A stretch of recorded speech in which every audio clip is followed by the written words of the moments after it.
Okay, good morning.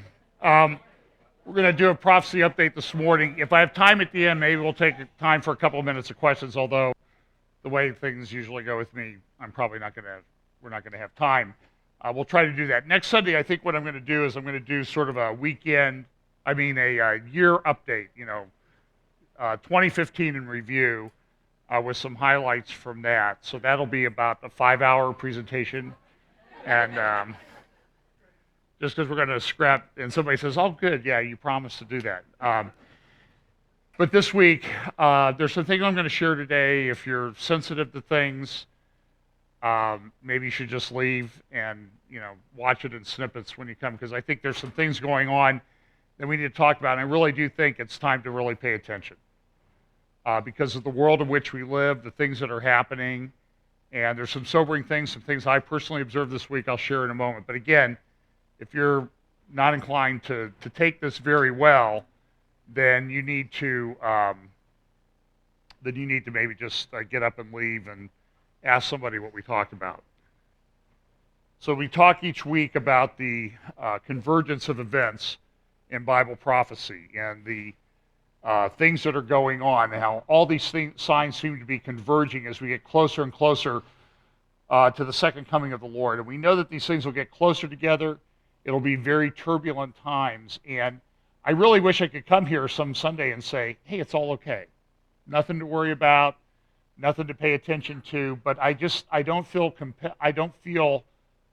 the leading of the Lord to give you messages like that, because I think it's the time in which we live, and I think it's a time that we need to be aware. And so we know as we get closer on the timeline to the second coming of the Lord, and the final judgments that are poured out on the world, that things are going to be very turbulent. It'll be troublesome times. We also need to remember that there's great hope and comfort that we have in the Lord. In the book of 1 Thessalonians chapter 5, it says this, but of the times and the seasons, brethren, you have no need that I write unto you. For yourselves know perfectly that the day of the Lord so cometh as a thief in the night.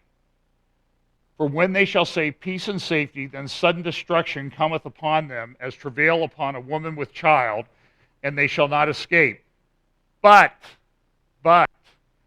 ye brethren, are not in darkness, that that day should overtake you as a thief. So while we know that the second coming of the Lord is talked about in Scripture as coming as a thief in the night, it should not come as a thief in the night to those of us who are watching out. It shouldn't come as a surprise. We will know the times and the seasons. Now, we may not know the specific day, the specific hour, but the thief in the night passage, I don't believe, applies to the faithful remnant church that's paying attention to these things and knows what's going on. Because Paul in 1 Thessalonians says, you're not ignorant of this. You know, I told you. It's all laid out in the prophetic scriptures. And so we should be watching, we should be watchmen, we should be preparing for these things that come. In 2 Timothy chapter 3, it says, this know also, that in the last days perilous times shall come. For men shall be lovers of their own selves, covetous, boasters, proud, blasphemers, disobedient to parents, unthankful, unholy, without natural affection, truce breakers, false accusers, incontinent, fierce, despisers of those that are good, traitors, heady, high-minded, lovers of pleasure more than lovers of God, having a form of godliness but denying the power thereof, from such turn away. That's a description of what the world is going to be like in the end times. And I'm telling you, I could probably pull out something from the things I read about this week that would satisfy each and every one of those criteria. It's really not hard to find this stuff at this point. The struggle that I have, the struggle that other people have when we're making presentations like this, is what do we cut out? What gets left on the cutting room floor? And I struggle with this every week because I literally, as you know, I could go for hours. So let's just look at some of those things that talk about what's going on in 2 Timothy 3, and then we'll look at some of the things going on in the world, and we'll also look at some things going on with respect to the Middle East and then we'll get out of here by 4 o'clock with no questions. So this is interesting. Now, Oberlin College, just up the road, a couple hours near Elyria, one of the most liberal colleges in the country. It was the first college, I believe, to admit women and African Americans and blacks. It's extremely liberal, though. They live in a fantasy land in Oberlin. And really, when they founded Oberlin College, it was founded by, I think it was the Second Presbyterian Church in Elyria. They went out there, and their goal was to build the kingdom of God in the wilderness, a new Jerusalem. Because they thought, their orientation was, we'll build the kingdom of God. And the second president of the institution was Charles Finney. And I know I get a lot of pushback from people. Charles Finney was a terrible blight on the church in America. And we have not recovered from what Finney taught. I personally don't think Finney was a Christian. He didn't believe in original sin. He believed in human achieving their own perfection, really even apart from Christ. And so I just, the Second Great Awakening that came along with Finney really was centered in upstate New York, where he was from originally. He was a lawyer and then came to Ohio to be president of Oberlin. But he preached up there in what they called the burned over district. And it was from that area where supposedly this great rival took place that some of the worst cults that we've had to deal with came from, like Mormons. Came right out of that specific area that was supposedly the heart of the Second Great Awakening. And I think that shows to you some of the problems with the way Finney approached things. So they're having a big fight up in Oberlin now. The African-American students are involved. They're saying that dinner is being served in a racist manner. They use too much cream in African-American dishes. In General Tso's chicken, they actually steam the chicken instead of deep fried it. I mean, these are horrible things that are going on in Oberlin. I don't know how these students are enduring the opportunity to pay $50,000 a year tuition to attend that place, but you know, their suffering is immeasurable compared to everything else in the world. And the Vietnamese dishes, they don't use the right kind of chicken and the Vietnamese soup that they serve, and that's all racist. And so they've issued a statement of demands. Remember, this is the organization last year when Christine Hoff Sommers came to talk about some of the problems that men are having with regard to feminism and how it's been treating men. It was just terrible. They created safe spaces that people could go when she was speaking so they wouldn't be subjected to the horrible things and the aggressive, the microaggressions that were coming throughout her talk. And what happened there at Oberlin has now expanded into this microaggression nonsense throughout our colleges and universities. Now everybody's making demands, not requests, they're making demands. In fact, this was submitted to Oberlin College Board of Trustees, a list of demands. And they said, listen, these are not requests, these are demands, and if you don't go along with these, you're going to pay the price. We're going to protest, we're going to shut down the university, and that type of thing. Because it's so horrible. I mean, please don't go driving through Oberlin. I don't think you could bear the suffering that you would see these poor college students on that campus. Oberlin College and Conservatory, they say, is an unethical institution. From capitalizing on massive labor exploitation across campus to the Conservatory of Music treating black and other students of color as less than through its everyday running, Oberlin College unapologetically acts as an unethical institution, antithetical to its historical vision. Now, apparently, nobody that was involved from the English department, that's an English major, assisted in the drafting of this particular document, or if they proofread it, and I'm wondering, they always say Oberlin is such an academically rigorous institution. If they're worried about this stuff, it's not that tough to get through Oberlin, let me tell you. This institution functions on the premises of imperialism, white supremacy, capitalism, ableism, and a sexist heteropatriarchy. I actually had to look up secessics. It's a bias against or prejudice against transgender people.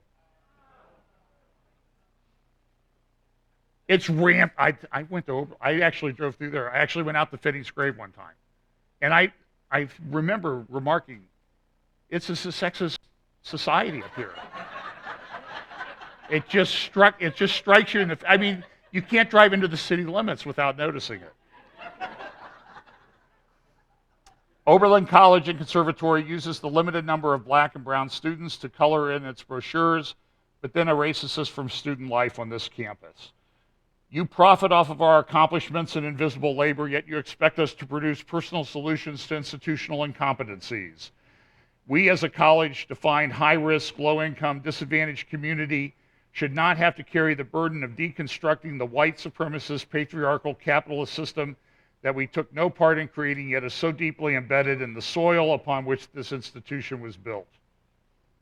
In fact, one of the things is we demand that black student leaders be provided an $8.20 per hour stipend for their continuous organizing efforts around the well-being of black people on Oberlin's campus, city, and beyond. Now, my inclination would be sort of like was it Oklahoma Wesleyan, where the president finally wrote a blog post and said, hey, we're going to do this. If you don't like it, go home. Go someplace else and stop being a cry bully. Okay, that's what they're calling them, cry bullies.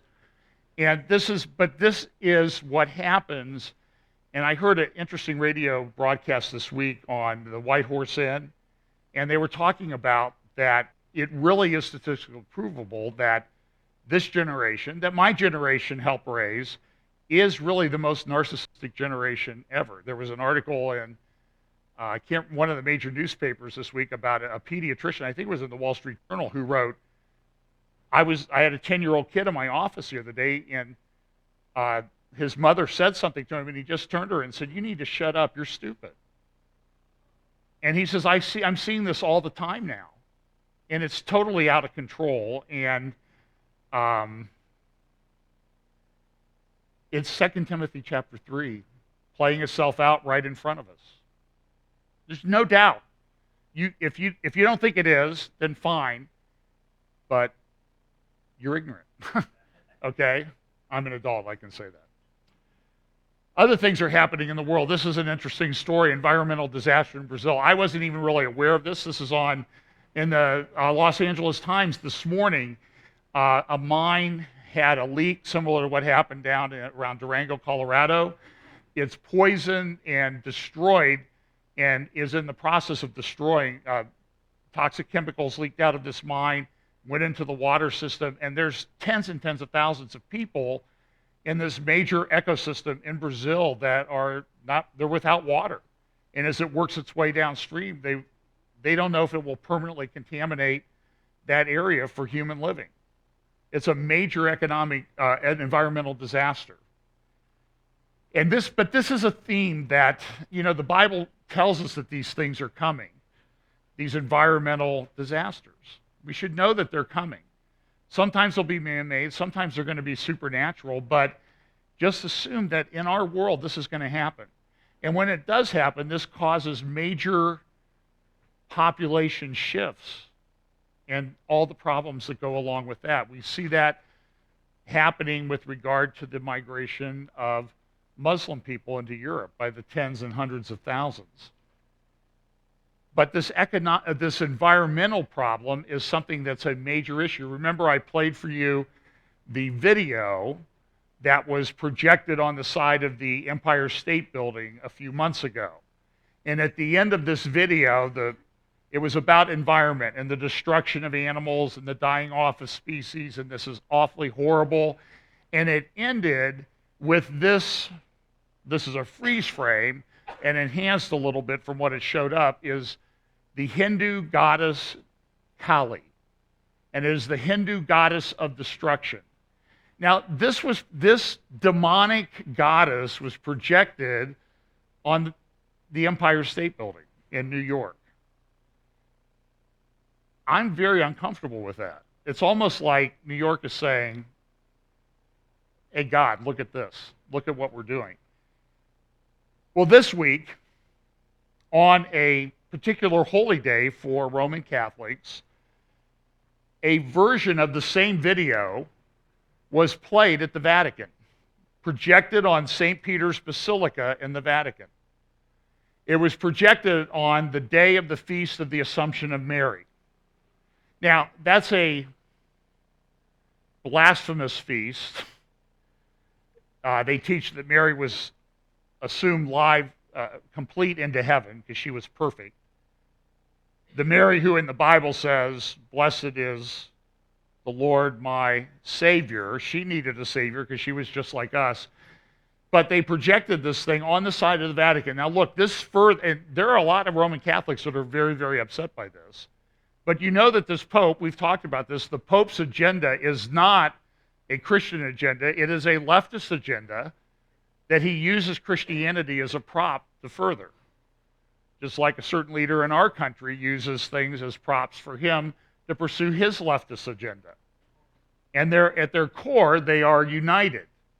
And so here is this thing, and here's some things that I'll just read a little bit of an article about this. The show, titled "Illuminating Our Common Home," will project onto St. Peter's images of our shared natural world in order to educate and inspire change around the climate crisis across generations, cultures, language, religions, and class, states a press release about the event put out by one of the sponsors.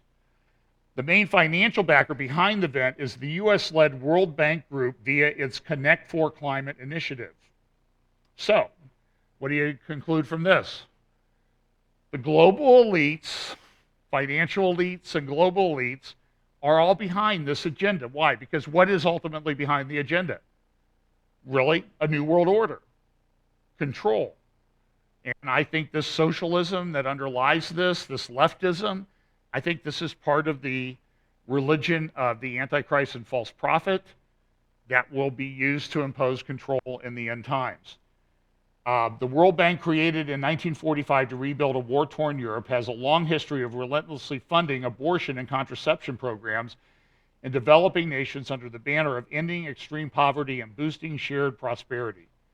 Pro-life leaders have denounced the programs time and again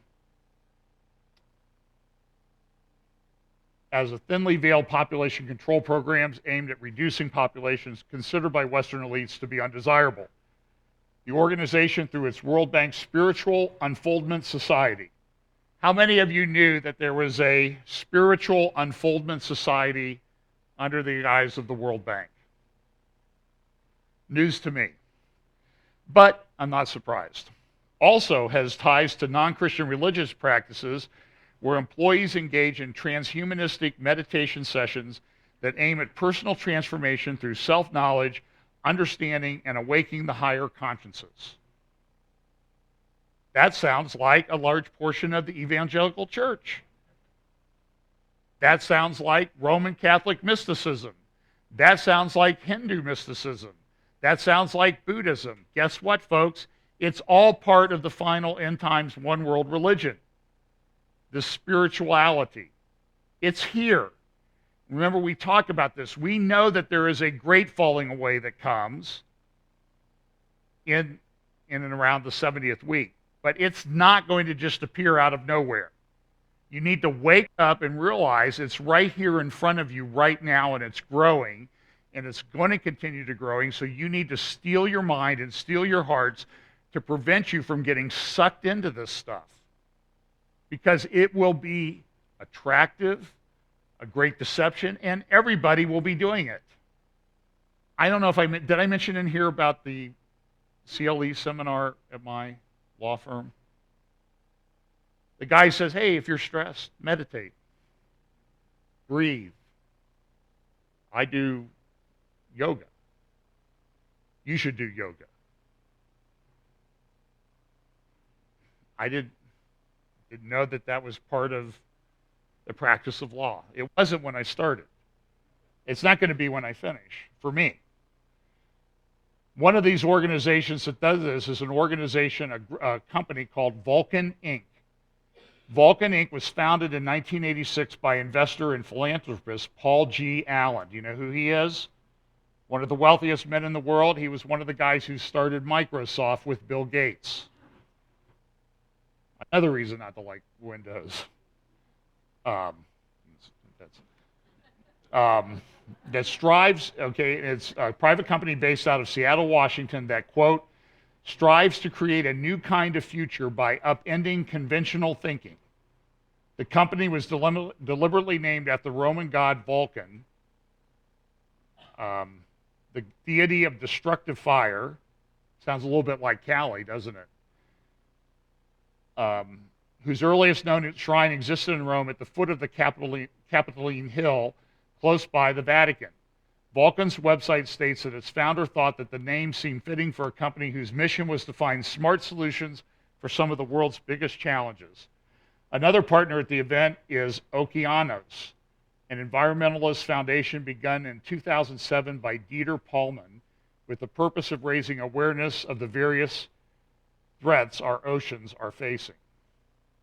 And so this thing was projected on the Vatican. It was called Lex Fiat. It was very similar to the thing that was shown at, I watched it, you can find it online in a number of forms on YouTube. But Lex Fiat means let there be light. So here on the Vatican, supposedly the seat of Christendom, the center of Christendom, the most, in some respects, the most holy site in Christendom to some people. It's not, but to some people it is. Was this thing, we're going to show let there be light. To me, it's a blasphemous statement against the first verses in Genesis where God said let there be light when he created this order. Because now man says that we're going to do this. So, this is some of the picture. Here's what the article continues. The light show takes place on the most important Marian feast day for Catholics, the Immaculate Conception, in which Catholics celebrate Mary being conceived in the womb of her mother Anne without the stain of original sin. Mary has always been viewed by Catholics as an archetype of the church since she carried Christ within her as the first tabernacle and then bore him into the world. The Vatican spokesperson for the event, Archbishop Rino Fiscella, the president of the Pontifical Council for the New Evangelization, called the event unique for its genre and for the fact that it is being displayed for the first time on such a significant backdrop. Now, this new evangelization project is something that Roger Oakland has talked about in some of his writings for a long time. It's things that people apparently, like Rick Warren, have bought into, who's gone to the Vatican and talks about the fact that Catholics are our brothers and sisters in the Lord. And this is widely accepted now. The evangelical church has by and large lost the ability to discern that there's any distinction between Roman Catholicism and the evangelical church, or the true Christian church. And there is a difference. There are significant differences. But this is the way that it's going. And the Vatican, well, you'll see what the Pope has said this week, and somebody at another evangelical institution has said. Here's a thing from the Pew research that talks about the fact that many of the Protestant denominations are now more accepting of homosexuality. And the ones in bold are the ones that have had a statistically significant change from since 2004. And you see one of those is the Southern Baptist Convention, gone up 7 percentage points from 23% 11 years ago to now 30%, and I'm sure it's higher now, that approve of homosexuality as a biblically approved or okay lifestyle. And you see the United Methodist Church is up to 60%, United Church of Christ is at 82%, Episcopal is 83%. So you can kind of use this as a gauge as to which ones are going downhill and the ones that you probably should get out of. I mean, even Church of God in Cleveland, Tennessee is at 22%. This is from the Pew Forum. It's a well-recognized research organization, and I would just say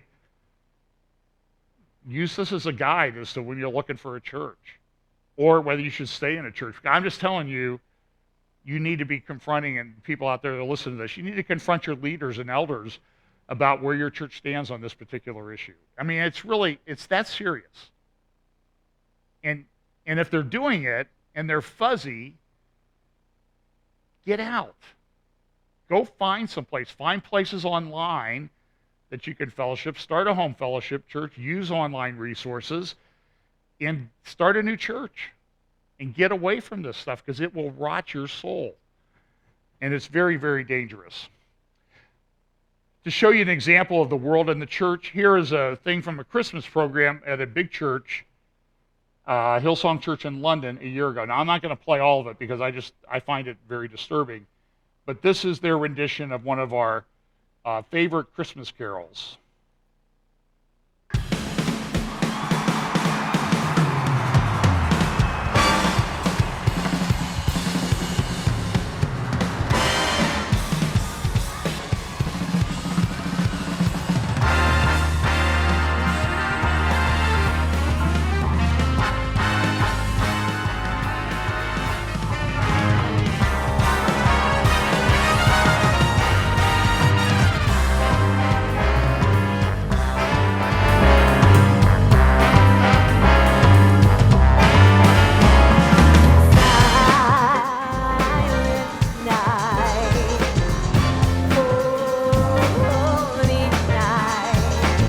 Well, I'm not going to play any of it, but they were there.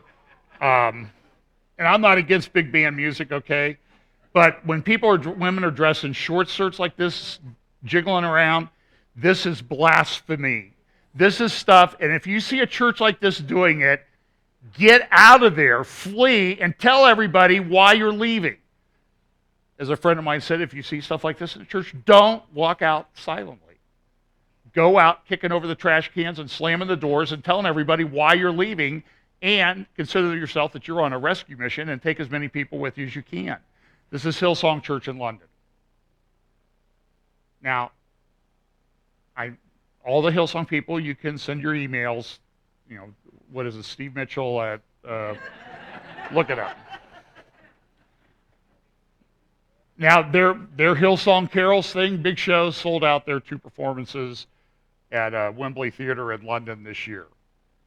I suspect it would be more of the same. You know, and some of it was okay. I watched some of the stuff from last year. It was okay. But this kind of, you know, so it's the mixture thing. You know, it's the Laodicean thing that's going on. And this is probably a good example. In our country, Liquid Church in New Jersey, Morristown, New Jersey, has a thing that they're doing this year called a Cosmic Christmas. And you can see the silhouettes there of what they're doing. It's a Star Wars theme. And they're proud. Look at it. We've been seen on CBS, USA Today, AP, Time Today, the Washington Post, and the Star Ledger. Because we're so hip and cool, we were able to take the Star Wars theme, man, and use it for Christmas. Cosmic Christmas Eve is out of this world holiday experience. It's going to be awesome. New Jersey's only live Star Wars nativity scene. But I'll tell you what, go look up Star Wars nativity and churches, and you'll find there are many churches doing this Christmas. Because, of course, you know, we're not that creative. We have to imitate the world. Because the Star Wars movie opened this week, right? So, man, look how hip and awesome and cool we are, man. Sit on Darth Santa's knee and take a selfie. Plus jolly old stormtroopers and fun Star Wars giveaway. This family-friendly 60-minute Christmas Eve experience culminates in a message of hope. Now, look, I actually watched part of what the guy's message, and you know what? It wasn't that bad, but a guy running around dressed like Han Solo, preaching with stormtroopers, it didn't work. I think it's blasphemous. You go into here's their nativity scene.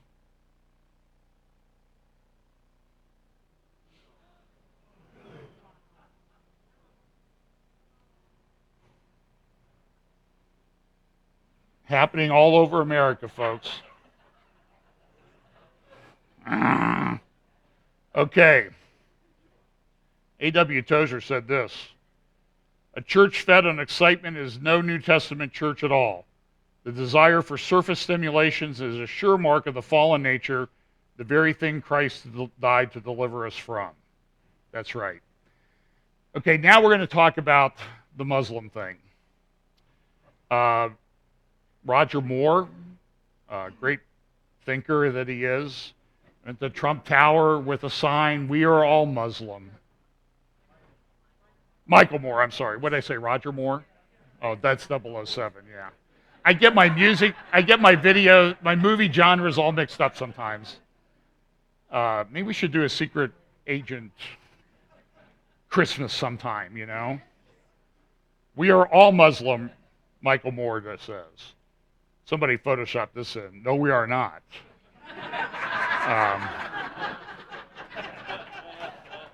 That one gets a thumbs up for me. And here's another one. Here's a school in Virginia. Virginia schools closed after uproar on Arabic calligraphy lesson. Here's a little report from CNN. Schools shut down across Augusta County, Virginia today. Some 10,000 students told to stay home out of an abundance of caution. The reason on the district's website, voluminous phone calls and electronic mail, objecting to the world geography curriculum. Outrage spreading after students were asked to copy an Arabic phrase which translates to, "There is no God but Allah and Muhammad is his messenger." Why couldn't we just learn to write hello, goodbye, normal words? The stated goal was to gain an appreciation for the beauty of the calligraphy. Some angry parents saw it as preaching Islam to their children. I will not have my children set under a woman who indoctrinates them with the Islam religion when I am a Christian, and I want to stand behind Christ. The school district says the course has been taught for years, and in a statement insisted the phrase, quote, was not translated for students, nor were students asked to translate it, recite it. Now, look, it was right there in the book. So this...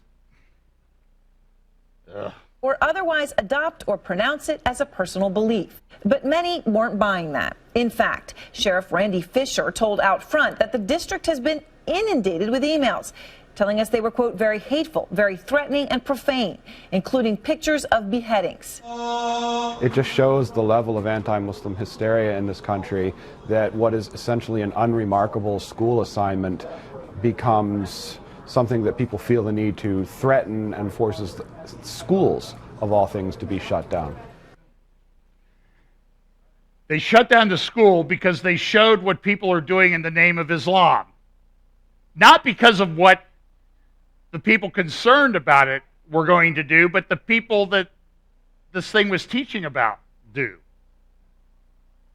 In Minnesota, a public high school was singing this in their Christmas program, Eid Sa'id, the Muslim holy day of Ramadan, which took place months ago. This is now part of their Christmas program at a Minnesota high school. And in it, it includes the phrase, Allah Akbar. And so a parent complained, and they said, well, your student won't have to participate if you don't want her to, but she doesn't know if that's going to affect her grade or not. And this was the band and choir at a Christmas program. So this stuff is everywhere. EthicsDaily.com reports on this. Baptist pastors stand in solidarity with Muslim at interfaith events. It's happening all over. We worship the same God. It's not a problem. You silly fundamentalists, you don't understand that Allah and God, Jehovah, are the same. There's only one God. The Muslims call him Allah. The Jews and Christians refer to him as Jehovah or Yahweh. No difference, folks. It's only one God, right? Well, then we need to tell God that he got the Ten Commandments wrong, because he said, what? You shall have no other gods before me. So there must be other gods around. But this, it really will seem in the end times as if people have lost the ability to reason. And it's only going to increase. They're blinded, they're deceived, and the Bible says a strong delusion will come. It's not going to come overnight. It's going to get to full bloom overnight, but the flower is opening, shall we say. In Omaha, Faith and Understanding, the Tri-Faith Initiative. Jewish, Christian, and Muslims are building an interfaith center. A shared Tri-Faith center on the Tri-Faith campus will serve as a hub of collaboration for social events, educational activities, and conference facilities. The center will welcome people of all faiths and will become a model for peaceful coexistence that builds on America's promise of religious freedom and our desire for understanding. You know, maybe we ought to go schedule a prophecy conference there. How about that? I'll bet I can get the financial committee to back it, at least put some money into that. Maybe I'll send an email out and we'll contact them about scheduling a prophecy conference. I'm sure that'll happen. They're so open. I'm sure you're open. You know, we'll see. Somebody sent me an email, a communication about this. Austin Heights Baptist Church in Nacogdoches, Texas. Now, I don't know what stripe of Baptist it is. I downloaded some of their sermon transcripts and read through them. But the pastor got up last week, I guess it was, or 2 weeks ago, and in his sermon, he was talking about Abraham and the 3 visitors that Abraham had. And he said this is a paraphrase, I don't know that's the exact quote. The 3 visitors who approached Abram were the 3 angels who would represent the 3 monotheistic religions of Judaism, Christianity, and Islam. Now, I'll bet this pastor believes that lie. That's not what was going on there. But this is, we've talked about Chrislam and the unification of Christianity. I'm telling you, folks, this is an example of it. In fact, this last Tuesday night at Austin Heights Baptist Church, December 15th at 6 p.m., Multicultural Peace Dialogue. You see the symbol there. And here's a picture of their homepage.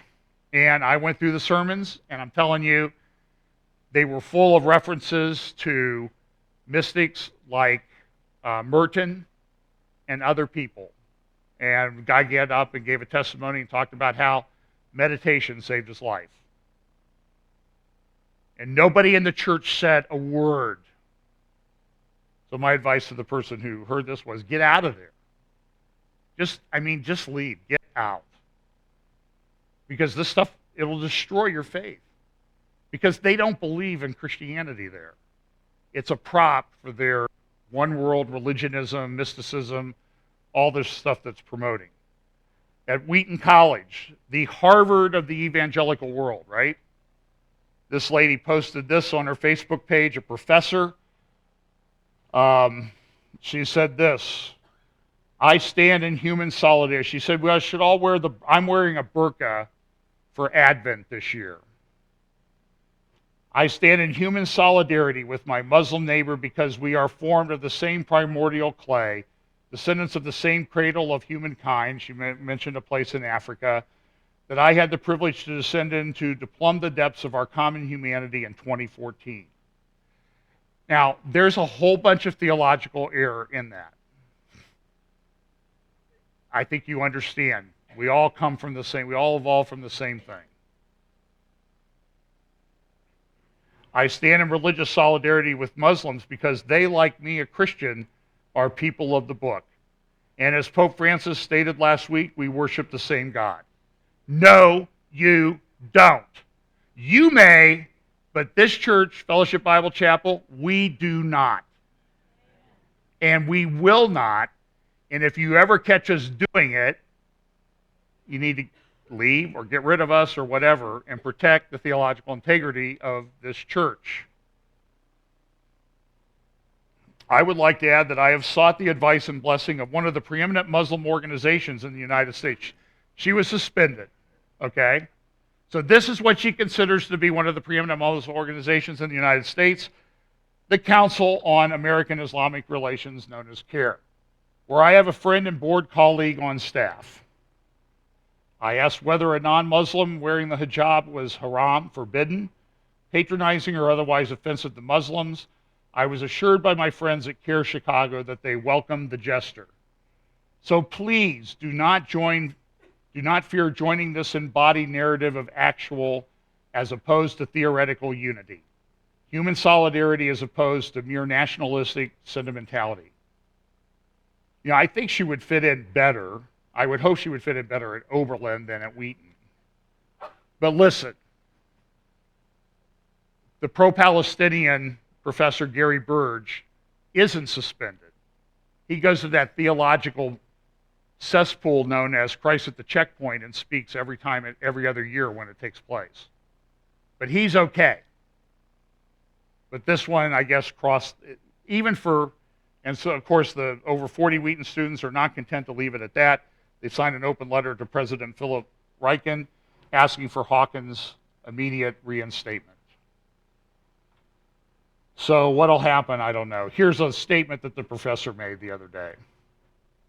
And the point of this is being embodied solidarity. Theoretical solidarity is not solidarity. So being with people requires sacrificing our bodies. And that's what I'm doing. And I won't turn back on that. I won't look back. And I'll continue to do this until Christmas. And I'm thankful for the ways I've learned a lot about my faith and about myself, about the community around me, about the various levels of support that I have as a human. And I just feel lucky, like I'm getting to see my own funeral. And one doesn't usually get to see that in their lifetime. So I'm thankful, and I appreciate your patience, and that's the end of the questions. Thank you. And this morning on her Facebook page, this post, I guess it was on the other day, reference to an article in The Independent in Great Britain saying, a call to stop referring to ISIS and other terrorist groups as Islamic. She's a professor of political science and history.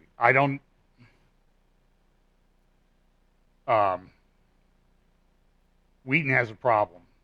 That's all I'll say. They need to deal with it.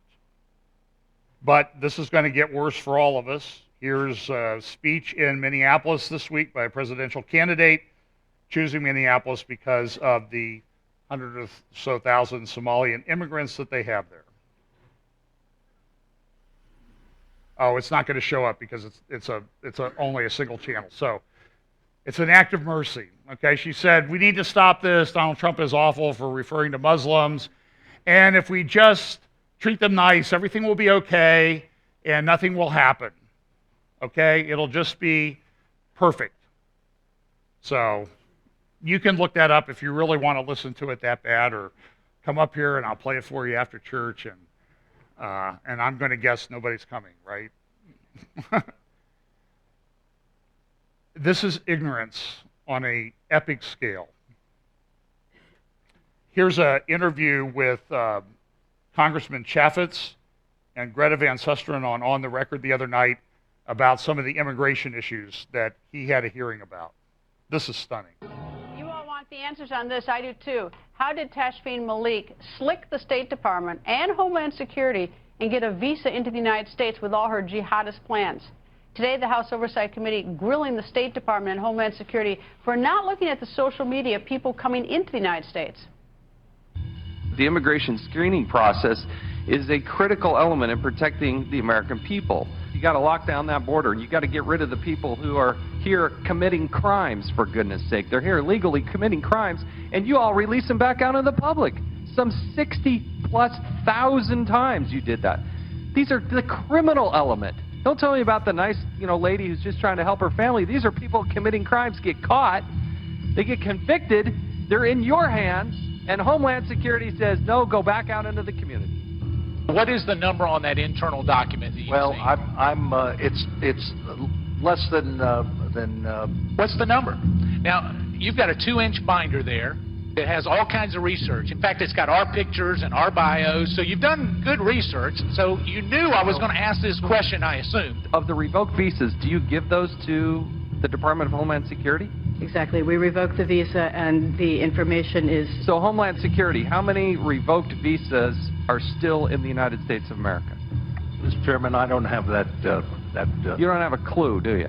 I think we have a very, very strong, robust vetting process. Mr. Rodriguez and Mr. Burson just said that this is an evolving threat, and they're changing the way that they do business. Have you changed the way that you've vetted in the last 6 months? Aren't we going to learn something about the fiancé visa process and apply it to the refugee process? Are you looking at social media? That I have to defer to Leon Rodriguez on. She couldn't even tell me if more people come in by land, by sea, or by air.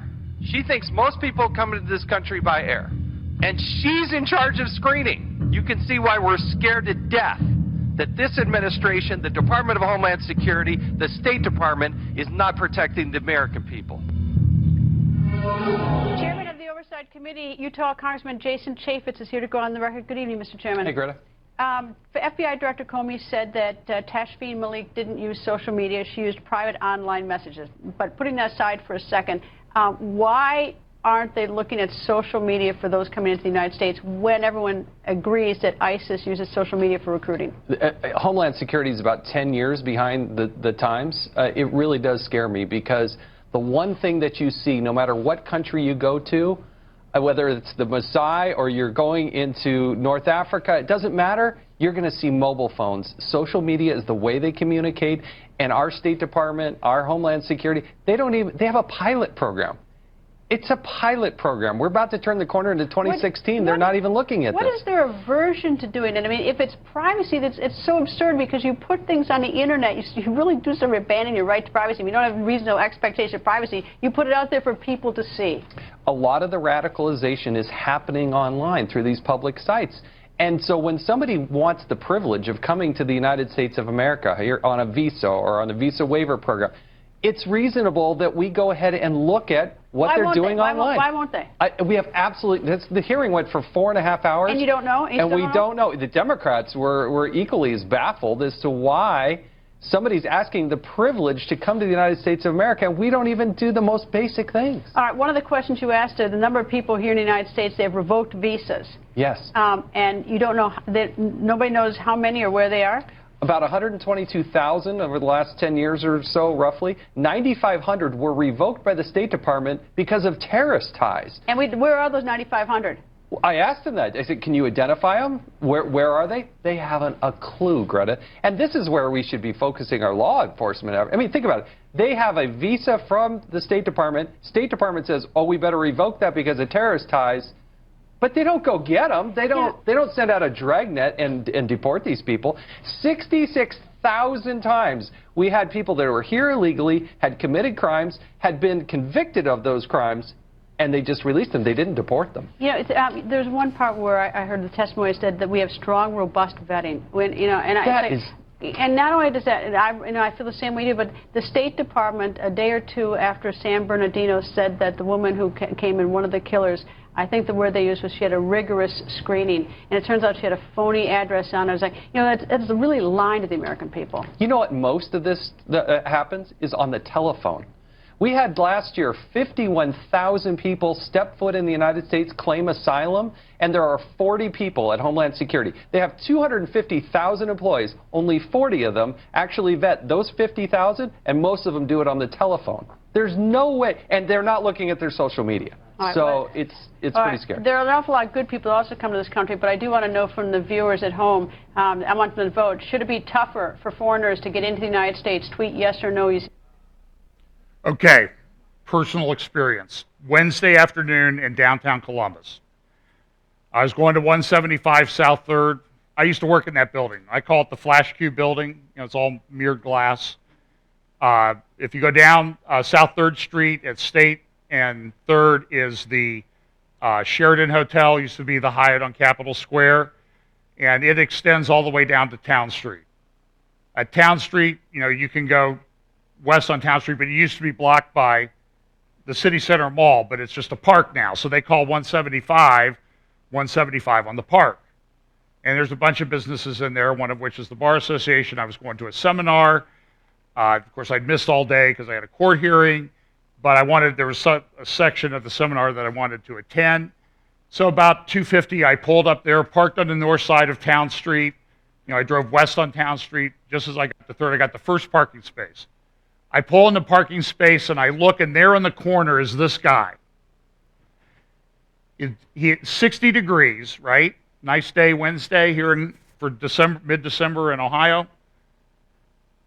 He had on a ski cap, ski gloves, a full face, specially designed mask. It wasn't a bandana. It was designed that. It's not part of a ski cap. It was a separate thing. Like you buy it at the ISIS RS store, outlet store. He was a physical specimen. He looked like an Ohio State linebacker would look, okay? Without all the tattoos. Because it seems like they all have tattoos these days. But about 6'1", 210. He was standing there. He had his glove off of one hand, holding it in this hand, and he had a cell phone out, taking pictures of the hotel and 175 South 3rd Street. And as he took pictures, he made eye contact with me 3 or 4 times because he saw me looking at him. And I don't know if he saw me, but I got out my cell phone and I took some pictures of him. I went inside the building. I went to the building security. You have to sign into that building to get up in the elevator.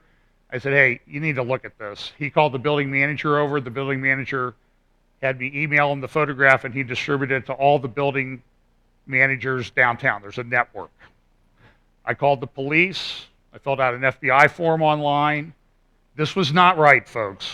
Something was going on.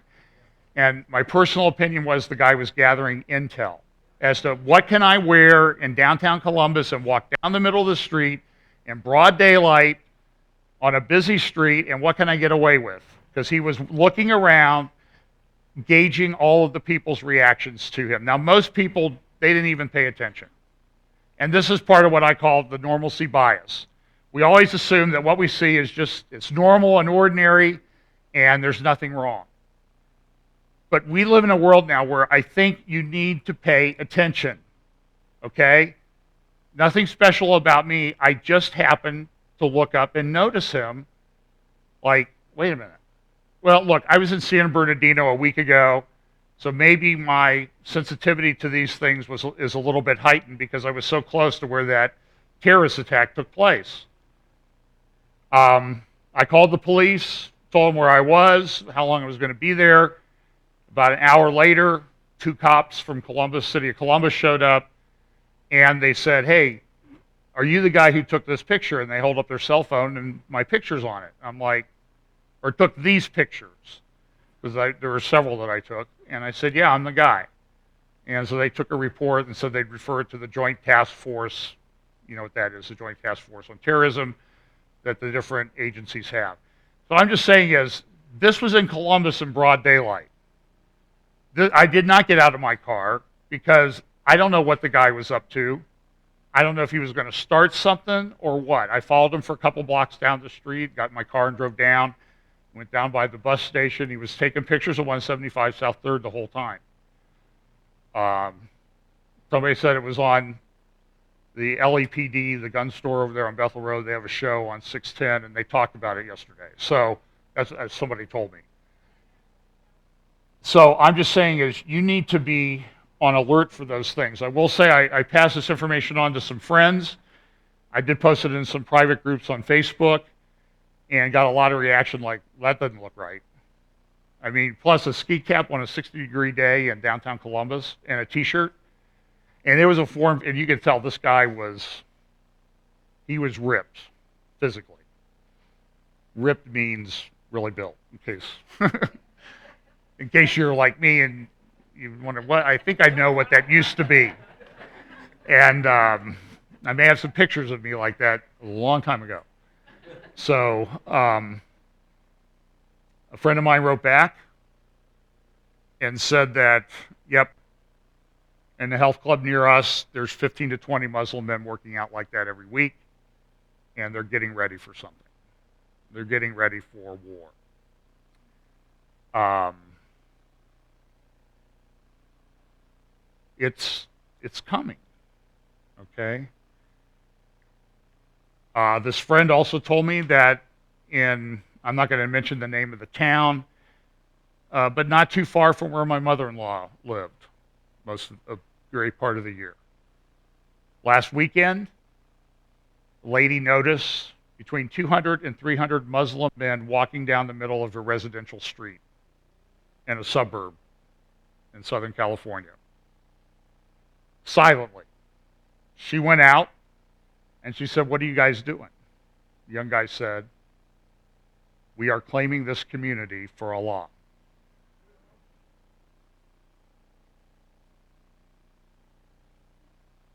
You need to pay attention. Don't assume that everything you see is normal. And you see something, say something. Now, I probably will be labeled a bigot because of this, okay? I don't care if the guy was orange, to be honest with you, okay? You're taking a picture of a building with a full face mask on in broad daylight in the middle of Columbus. I'm going to report you. And I'm going to watch what you're doing. Yes, question.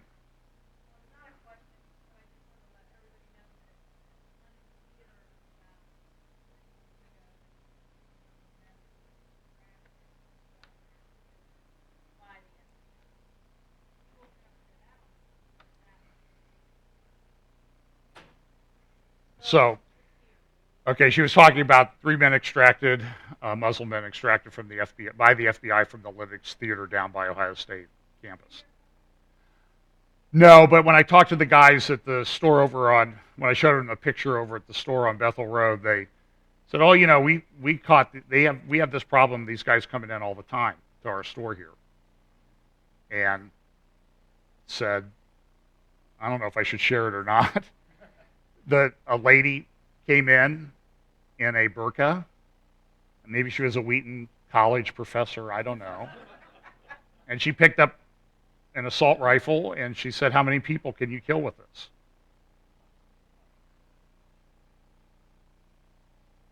So paint me paranoid. I'm just saying, folks, and I don't have the clip. I could play it. Instead of me playing a clip, you should listen to the whole interview. It was, I think his name is John or Steve Gualdano. Used to be one of the FBI's top terrorism experts. He was interviewed on True News on Tuesday, I believe it was. So go to True News, TRUNEWS.com. Get the Tuesday show. He's interviewed both hours for almost the entire show by Rick Wiles. And it's a great interview, and he's talking about the fact that, listen, they've been saying in their media and postings and stuff that they're going to do stuff in 2016. And people need to be aware of it. Don't be paranoid, don't be fearful, but knowledge can overcome fear, you understand? And, you know, we know what happens to us if something happens, but you need to be on guard. You need to be prepared. You need to be watching. You need to pay attention. But you need to listen to that interview because it will put into context a lot of things. But people like Gualdano and people like the man I played the clip of last week, what was his name, Haney, who worked for Homeland Security or whatever, they've left. They've been driven out of the government because of what they've said and about what they've seen. And so you need to pay attention and you need to speak up. And I don't care if somebody calls me a bigot or not. I'm just telling you, someone was not right about that. And I did ask a lady, there was one guy standing there, and I asked him, and he was just like, "What are you talking about, you know?" And he probably was thinking about work or something like that. Okay. Well, I asked a lady who crossed the street, and she said, "Man, that was freaking me out.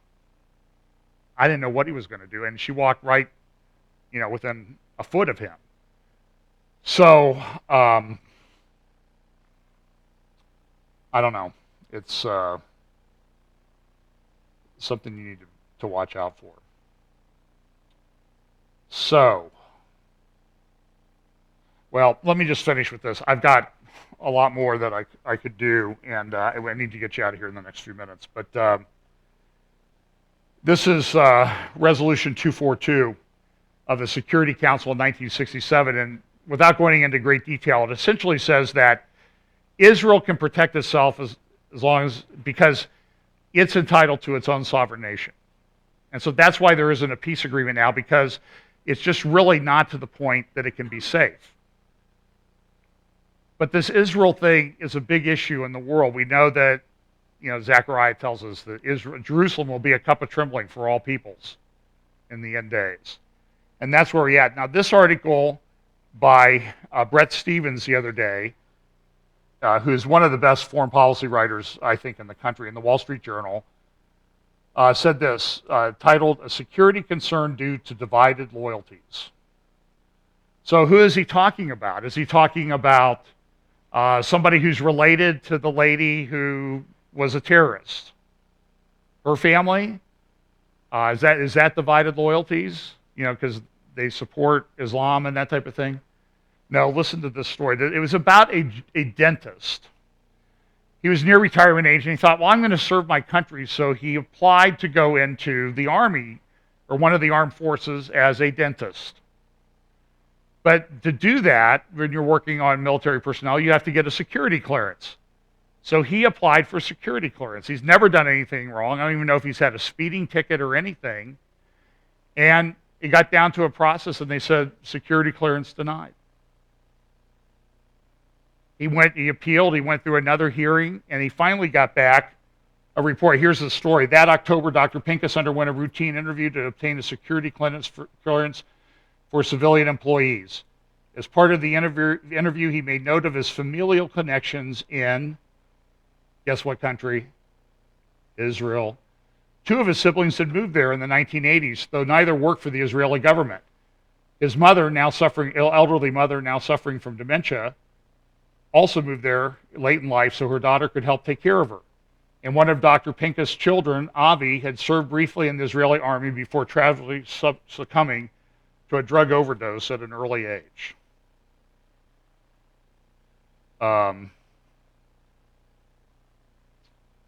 As for Dr. Pincus' own connections to Israel, they amounted to 3 visits in the past decade, including one for his father's funeral. He has no personal friends in Israel, no financial interest or holdings there, and no desire ever to hold an Israeli passport. He calls his mother on a weekly basis and for a while handed her monthly rent and utilities bills. That's it. The security investigation concluded there is nothing in the subject's background or character that would make him vulnerable to blackmail, extortion, coercion, or duress. But something happened. That wouldn't be the end of the matter. This March, Dr. Pincus was subjected to an unusual second interview, this time from a contract investigator sent by the Office of Personnel Management. Now, this is the same government that can't tell us people who've overstayed their visas, right? That don't check social media, people with known ties, right? But don't worry, they're on the case when it involves Israel. All but one of the questions sent from OPM headquarters concerned his potential connections to Israel. In September, Dr. Pincus' security clearance was denied, meaning he could not be able to continue doing his dental work. The statement of reasons provided by the OPM explained why. Quote, "You have weekly telephone contact with your mother and brother in Israel. You added your mother, sister, and brother may have contact with neighbors in Israel. Foreign contacts and interests may be a security concern due to divided loyalties or foreign financial interests, may be manipulated or induced to help a foreign person, group, organization, or government in a way that is not in U.S. interest or is vulnerable to pressure or coercion by foreign interests." Well, thank goodness that OPM is on the case.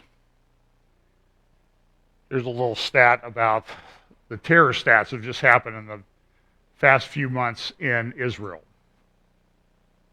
What do we see? 34 shootings, 19 car rammings, 92 stabbings.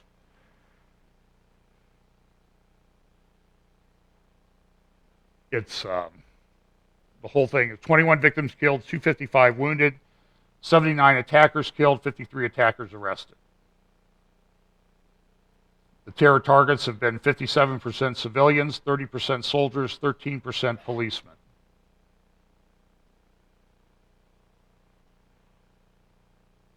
Ban Ki-moon had the audacity to say this about Israel this week.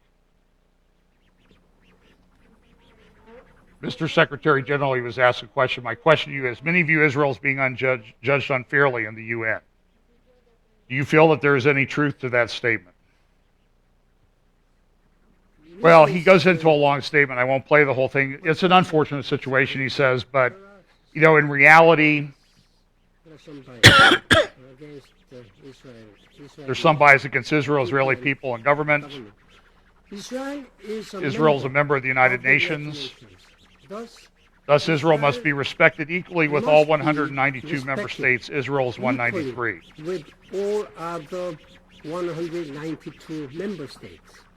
Israel is one of 193. Israel should have for all equal Israel rights, should have for all equal rights, equal representation.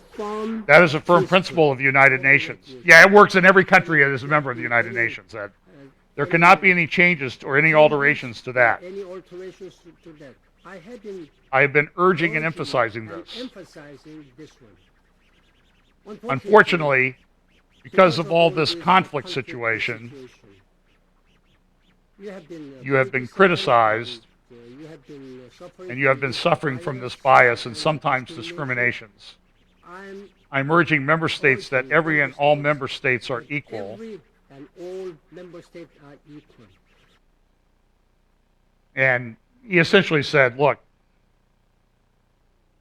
it's because of the way you treat people, because you're concerned about security, that this happens. Let me just look through here real quick. I'll cover this next week. Or maybe I'll do a short one this week if I have time. I doubt it, though. Look, a lot of things going on. I have a quote from a long clip from John Kerry talking about Israel. I won't make you sit through that. I will next week, maybe. I know that'll clear out the crowd.